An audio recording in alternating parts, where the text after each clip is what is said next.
নবী সাল্লাল্লাহু আলাইহি ওয়াসাল্লাম বলেছেন যে এই দোয়া পড়ার পরে যদি কেউ সকালে পড়ে রাত্রের আগে মারা যায় জান্নাতে চলে যাবে ইনশাআল্লাহ। রাতে পড়ে সকালের আগে ইন্তেকাল করলে জান্নাতে চলে যাবে ইনশাআল্লাহ। আমি ইস্তেগফারের আপনাদেরকে 2-3টা দোয়া শিখাই দেই আগে ছোট্ট করে।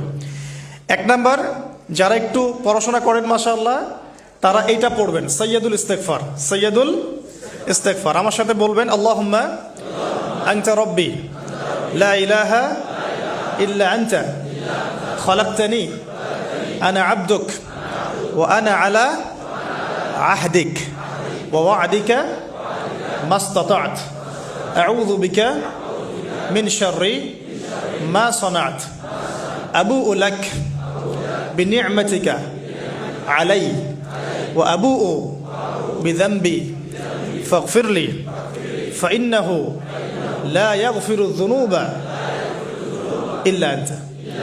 এই যে আমরা গত লেকচারে বলেছিলাম যে আমাদের ইবাদতগুলো অন্তঃসার শূন্য হয়ে যাচ্ছে এই কারণে, বিকজ আমরা অর্থটা বুঝি না।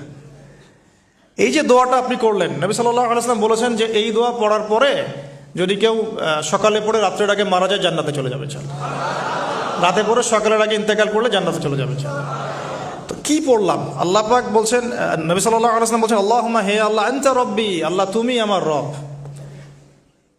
খলাকতানি তুমি আমাকে সৃষ্টি করেছো, আনা আবদুক আমি তোমার বান্দা, ওয়া আনা আলা আহদিকা আমি তোমার সাথে যে অঙ্গীকার করেছি এর উপরে আছি, মাস্তাতা থাকার চেষ্টা করছি, আমি সাধ্যমতো থাকার চেষ্টা করছি।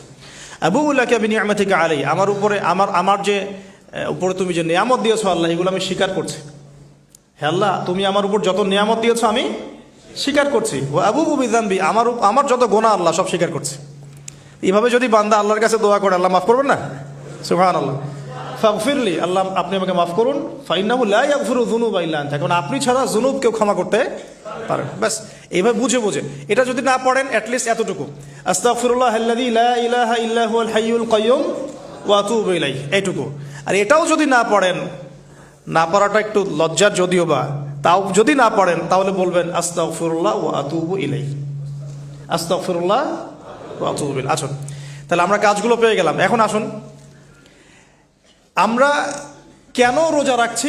নবী করিম সাল্লাল্লাহু আলাইহি ওয়াসাল্লাম এখানে উদ্দেশ্যটা বলছেন। এই দিনে কি করা হয়েছে? মুসা আলাইহিস সালাম এবং তার কওমকে নাজাত দেওয়া হয়েছে, ফেরাউন তার কওমকে ডুবিয়ে দেওয়া হয়েছে। এই তো এই রোজার সাথে কিন্তু হুসাইন রাদিয়াল্লাহু আনহুর কারবালার শাহাদাতের কোনো সম্পর্ক নাই। এটা একটা আকীদা পরিষ্কার করে নেবেন।